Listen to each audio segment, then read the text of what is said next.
Hello, today we are going to watercolor our sugar skull.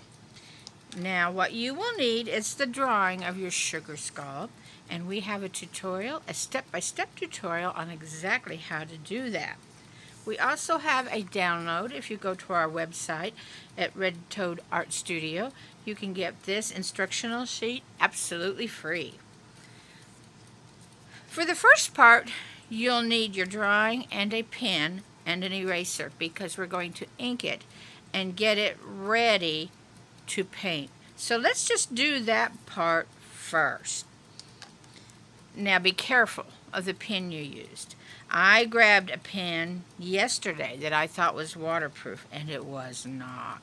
So the minute I put paint on my picture, black went all over. Be sure you use something that's waterproof, and one that I've never had problems with is Sharpie. And luckily, that's easy to get a hold of. Right now, I'm using an ultra fine point Sharpie permanent marker. Now, this is the one with a very fine point on it. There's also those that have a bigger point, which if you're filling in a spot, those are nice too.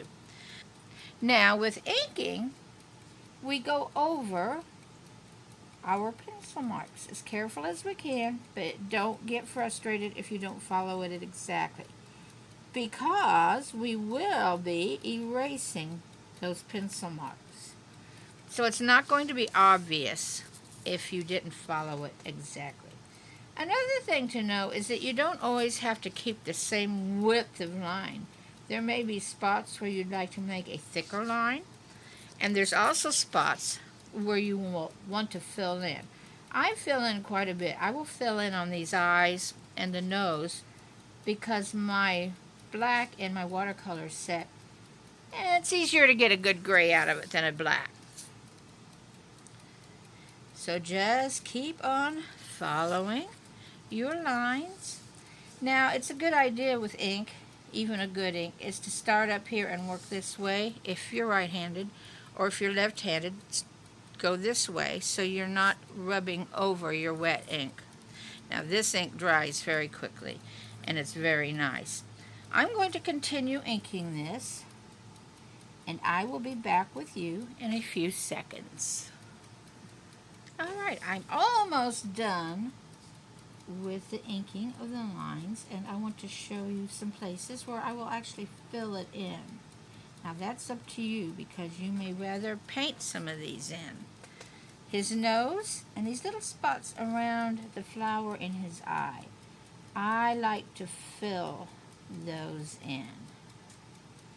Just like that. And it makes this stand out, especially if you paint petals nice and bright. I'm thinking maybe a bright yellow would show up nice against that black. We'll see. We'll find out, won't we? So I'll be back again with you in just a few seconds. Okay, I'm about ready now to finish this inking. If you noticed, I even did a little at the side of his mouth. The two sides are different, but you know, I doubt if my skull is very symmetrical after being in the ground 200 years or whatever. Now with this inking, when you're filling in, one of the best ways to get a smooth fill is to just go in tiny little circles. Don't do great big old scribbles like this. Work small and you'll get a nice fill. Alright, I think that is all I'm going to do with my pen. Notice here I did some thicker lines, maybe even a little bit thicker yet. And then these were a little bit thinner. You do that the way you want yours to be. You don't have to do any of that, or you can thicken up all kinds of lines with your ink pen. Okay. In fact, maybe even here would look nice, a little thicker.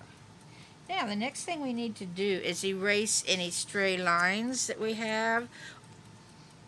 We don't want our pencil lines to show when we paint this. And actually, every place we do with our pen, if we went over a line, we need to go over it with our eraser.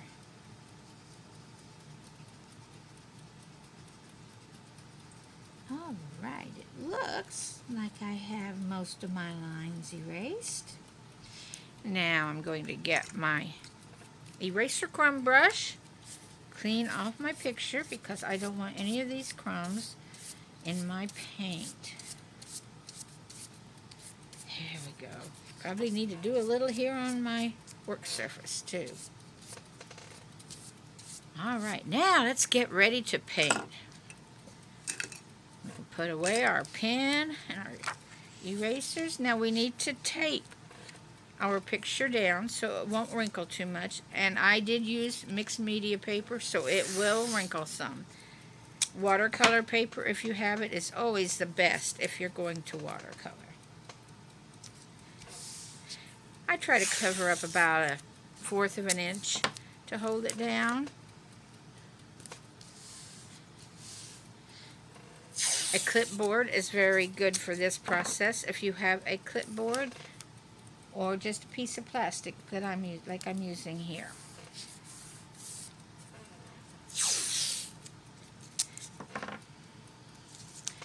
And you might want to think a little bit about what colors you're going to want now so you can mix up your paint. Got my paint here, my brushes. You'll need water. I think I will do this outer edge of the eyes a blue. The leaves on this, or the petals on this flower, blue. And then I want to have bright petals here that I'll do yellow. And of course red around the mouth. And I will show you how to mix up a bone color after we get those things done. So first off, let's start mixing our paints. We need to spray our dry paints. We need to reactivate them.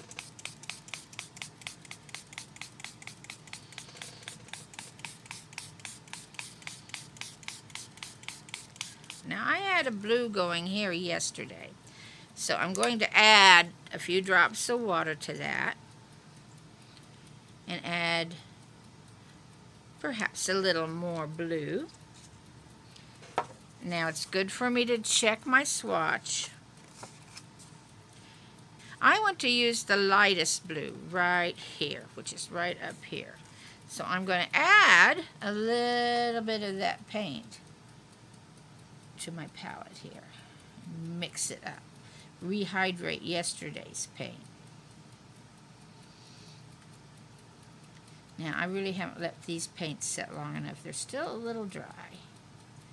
Be sure that they're nice and juicy for you. Get a little more going there. Now before you touch anything to your paper, you need to test it on a little piece of scrap paper. I think I would actually like that a little darker. So I'm going to add a little bit of this dark to it. And that'll darken it just a little bit. Alright, there's our blue. And let's just go ahead. I'm going to paint in my petals. Can't forget to have my paper towel and my water. Start out with clean water. Whoops. Need to take the little lid out, don't I? Here we go. Alright, I'm going to paint these petals blue, because I think it'll show up nice against the bone color. Now never look at these as I'm going to paint it one time and that's it, so I hope I get it right. These are easy enough. If you don't like what you did, try again. But always, always try to finish a painting, whether you like it or not, because you will learn something. And if you know you don't like it, that's the time to experiment on that painting. Try something you've been scared to try on another painting, because you're not too fond of this one anyway. And sometimes when you actually finish it, you find you really like it. And you wouldn't have known that if you hadn't finished it. And then go on and draw another skull and paint it a different color and see if you like that. It's all good practice that way. It's funny that as an artist, we don't really think about painting the same thing over and over again. But if you were learning to play an instrument, you'd play the same song over and over again. So maybe we should learn that it's okay to paint the same picture over and over again. Now I'm going to do the outside scallops here at blue too. We are also painting wet paint onto dry paper.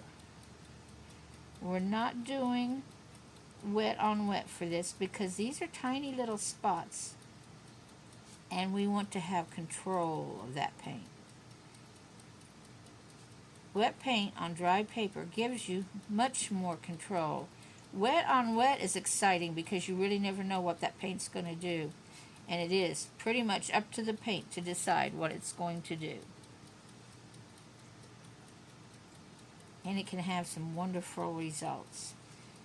And then sometimes maybe not so wonderful, and that is something you need to learn how to do and have fun with. Now, this takes a little bit of time here because we're doing such little spots.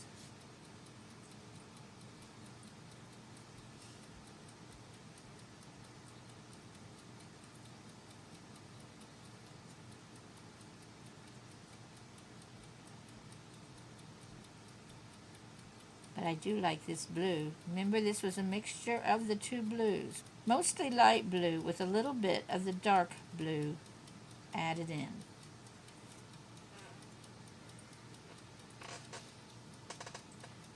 Okay, on to the other one here. I like this blue. Sometimes you can be surprised at the pretty colors you can get out of these sets. Just because it doesn't have one already made doesn't mean you can't have that color, because you get it just by mixing colors together, which is how the big sets get them too. They just pre-mix them for you. But it's kind of fun to mix your own. And what's the worst you'll lose if you don't like that color? Just a dab of paint and some water. And not even a painting if you're careful to always test your colors on your test sheet. Just when you cut any of your watercolor paper or your mixed media, keep the scraps to use for test. Okay, we're about to get there. Just a little more of this blue. Look at all that blue I have left. It didn't take much, did it?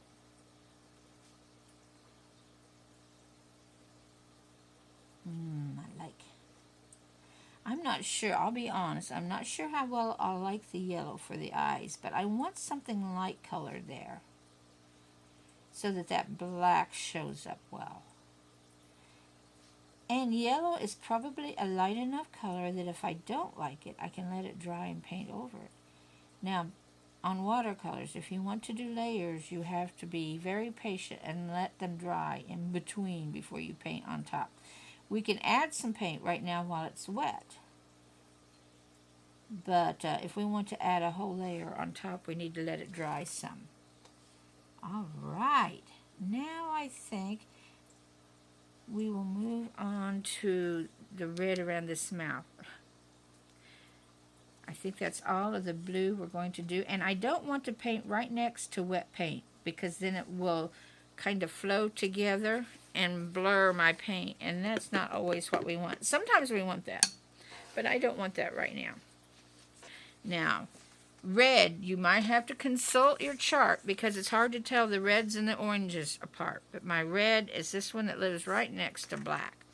I'm going to take my red straight from my pan over here and not even mix it. Okay, let's see if I can do this. There we go. Don't push down on your brush very hard. Just use the very tips to do your small spots.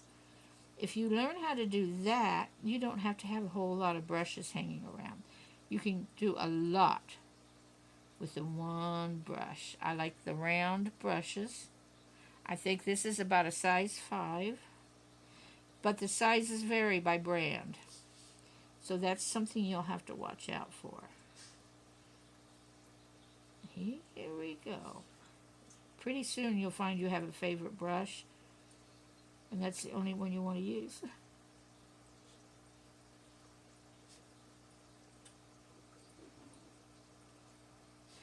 obviously this guy, this skull's a couple hundred years old. He's not going to have red lips. But it's a sugar skull, so he's been painted. And we painted red lips on him. There we go. Now, I think maybe this blue has dried enough that I can try for my yellow centers.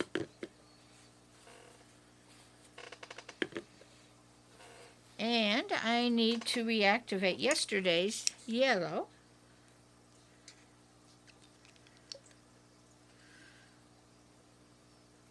We have two yellows. One is a very lemony yellow, and one is a darker yellow. I will use the darker yellow today. So I'm going to add a little bit of this to my little old puddle here. See if I can get a nice yellow that'll show up well on these eyes. Okay. Let me try it here. Maybe a little darker, but not much. All right.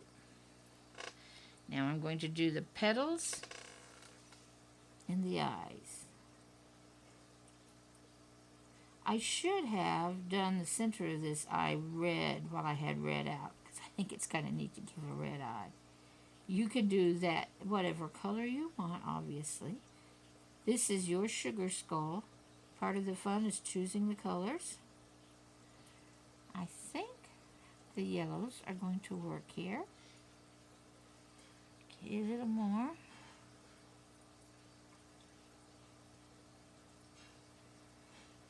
Let's get the other eye done. Sometimes, if you have a full brush, you can just kind of add dots of paint and go back and fill it in.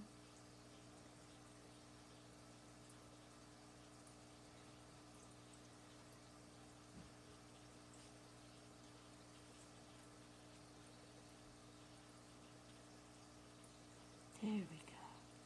Now, we don't want to do the center of the eyes while that yellow is wet. I think we'll go up here and paint this center of this flower yellow. Nice bright spot up here. We're almost ready to learn how to make bone color. While the rest of that eye here dries, so I can do the center, let's do a little bit more paint mixing. First off, we need a little dark brown to go around his nose here for a little darker color. So, you know there's so little of that there. I'm going to dip straight into my brown if it's nice and wet here. There we go. Sometimes if you want a dark color and you don't need too much, you can just go right into that pan. Just like that.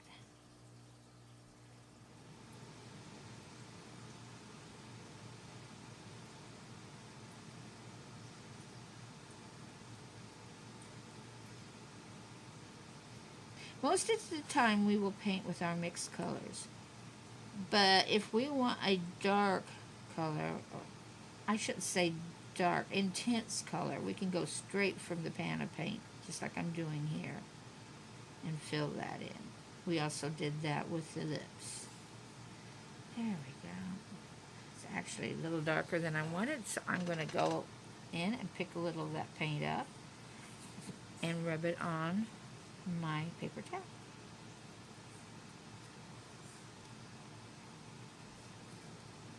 That's more like what I want. Okay, now bone color.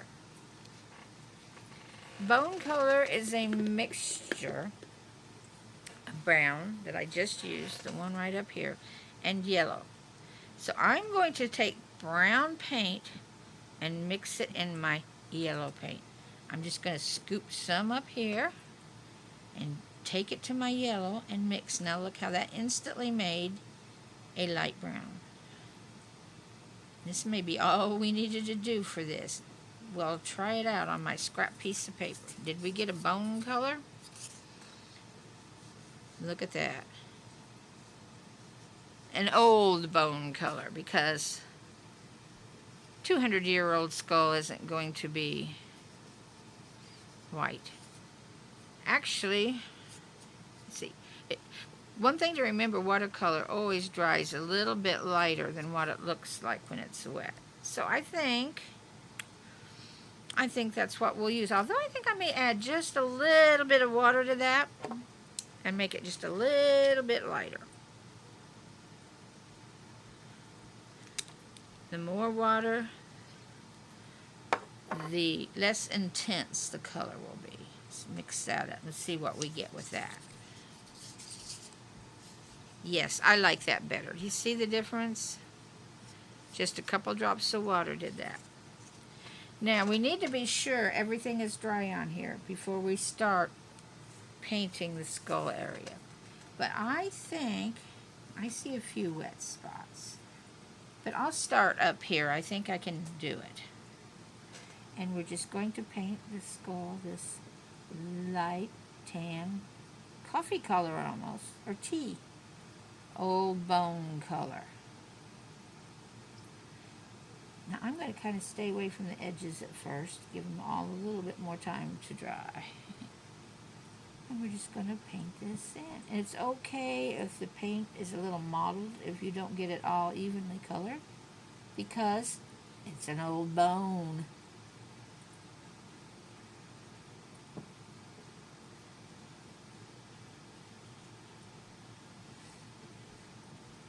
Have you ever seen an old bone the dog dug up in the backyard? Yeah, then you'll know how they look not so great. Although I imagine on sugar skulls, you know,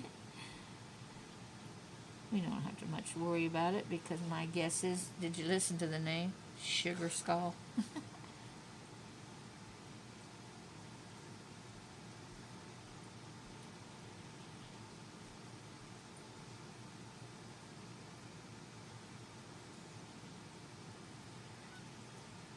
And we give you a little hint. When I was doing these tiny things, I just barely dipped into my paint. Can you see my paint there? Yeah.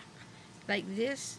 But when I want a lot of paint, like on my skull, I kind of lay it on its side and roll the brush, and look at all the paint that came up in that brush. So you can control how full of paint your brush is by how you dip it. Don't squish the brush down like this. Just lay it gently on its side and give it a little twirl, and it'll pick up all kinds of paint for you. Your brush is your best friend, and you need to take the best of care of a good brush.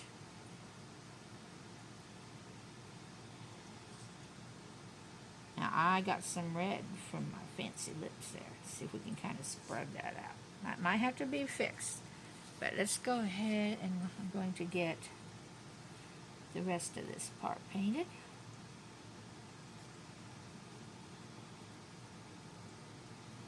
We're actually almost done. I'm going to show you a couple things you can do, and these are dry.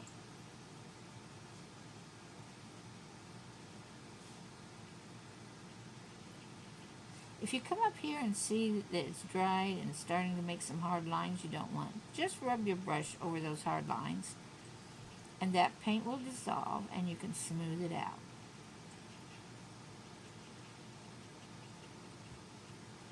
See how that's smoothed out? Yeah. Sometimes it's best just to go close and not too close. I thought my lips were dry enough, but there was one wet spot there. It's always best to let things dry for, maybe half an hour to an hour before you go next to it. But I guess I was impatient today. I tend to be impatient, which is not a good thing for watercolor. Sometimes you just have to let it dry. Alright, now I'm going to clean my brush. But dry it off as much as I can, and then I'm going to come over here to that spot and see if I can pick some of that up. This is a thing that takes a little patience. Just rub and swipe your paper towel and rub. Look how we're getting rid of most of it. There we go. Almost gone. Okay, good enough. There we go. Come over here and get strong red out of my pan. Something you could do if you have any sequins or little gems when this is dry, you could glue those onto the eye and then it would glitter. Remember, there's a lot of things you can do with your drawings and your paintings that aren't pencils and not paint. You can use sequins, jewels, washi tapes, colored pencils, crayons, all kinds of things. Just let your mind go and try things. Now, if you want some background, we can put a little bit here, and then I'm going to show you another thing. In fact, I haven't actually done it, but I really think it'll be cute, and we'll find out together.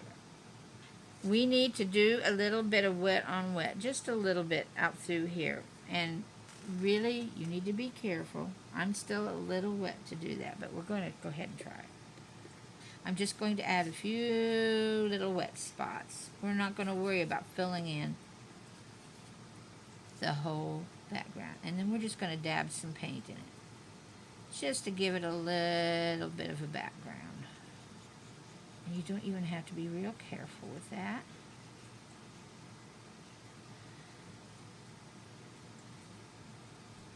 Carefully go up to that skull head. Try not to touch the paint in it.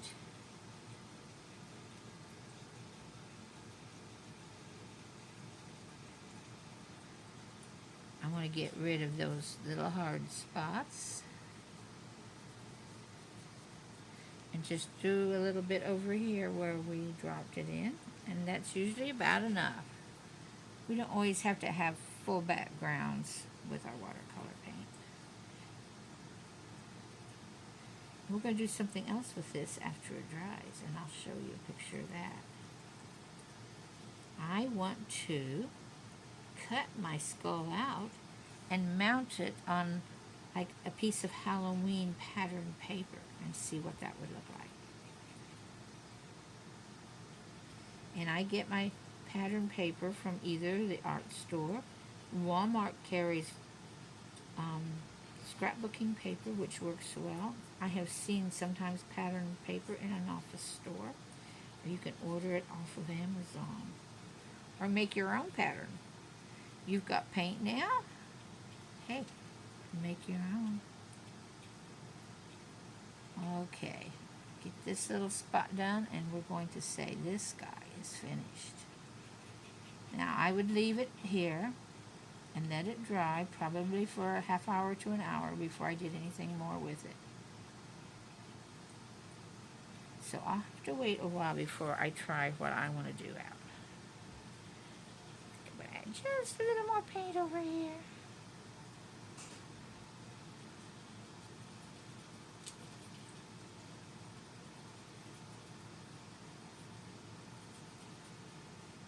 Okay.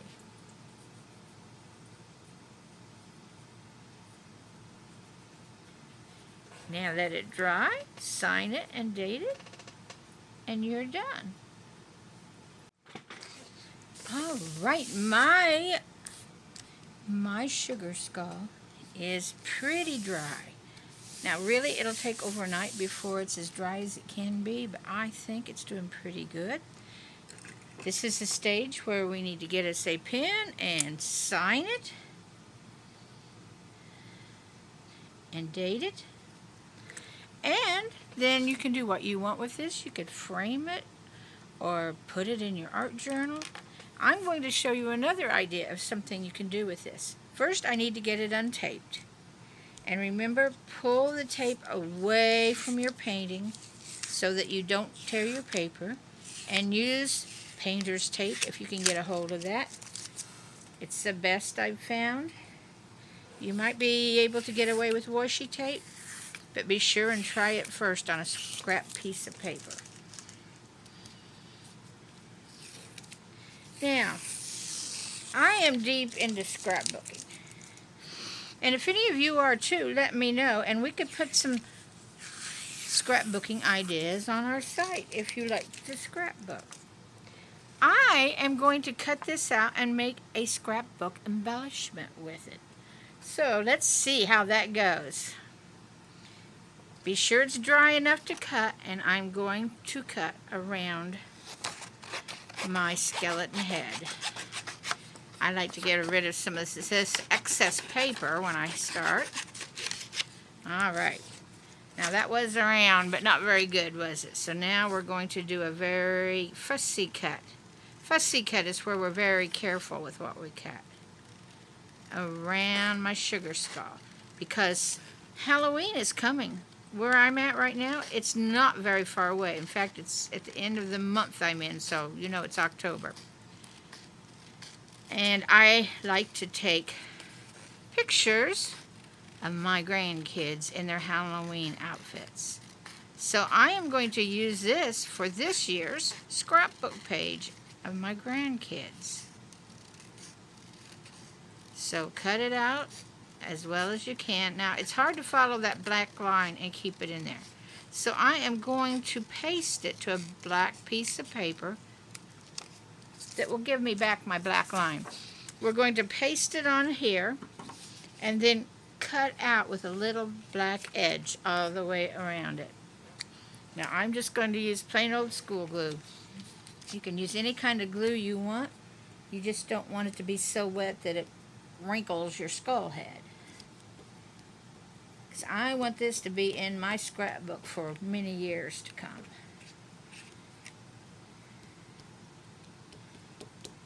Okay, so I'm just going to do it here close to the edge so I don't waste a lot of my black paper. Cap my glue. Now I am going to cut this out with just a little edge around it. Now I'm going to again just do a general cut around it here first. And I am going to cut like, oh, I don't know, 1/4 of an inch, 1/8 of an inch away from my sugar skull. And this will set it apart on a piece of paper that I'm going to use. It's a piece of scrapbooking paper.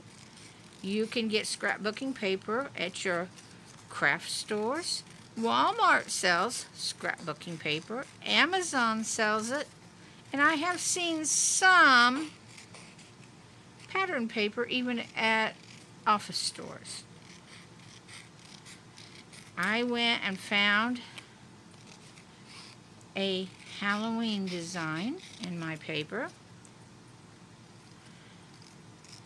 that I'm going to use. I see how that is just now. If I went crooked, I can come in and smooth that out a little bit. I found this neat Halloween design right here of cobwebs, and look how that shows up against that cobweb design. Now, there's several things you could do. If you'd like to just put it on, say like this, and cut it here and frame it, you could do that, or put it in your art book. But I'm going to use this as a scrapbook page, and I do this size of scrapbook pages. You may do a different size, and that's all right. So I want to put this guy right here, and see how that black helped separate it from the dark paper. And then I will just give you an idea of things you could do. It's not Halloween yet, so I don't have a picture yet of my kiddos. You know, I think I need to go ahead and just glue this down, because I know where I want to put the picture when I take it.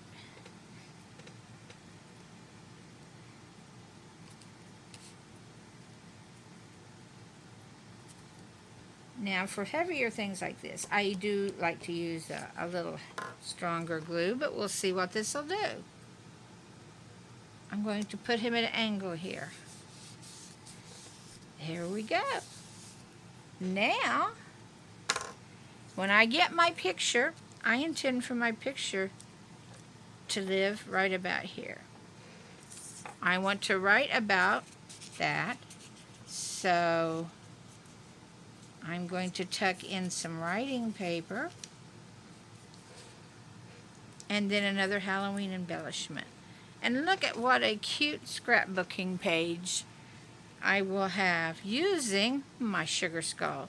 Now, it tends to want to warp a little bit, but if this sits under a book overnight, it'll flatten everything out just fine. So I hope this is an idea you might like to use, and I hope to see you in our next video. So bye-bye for now.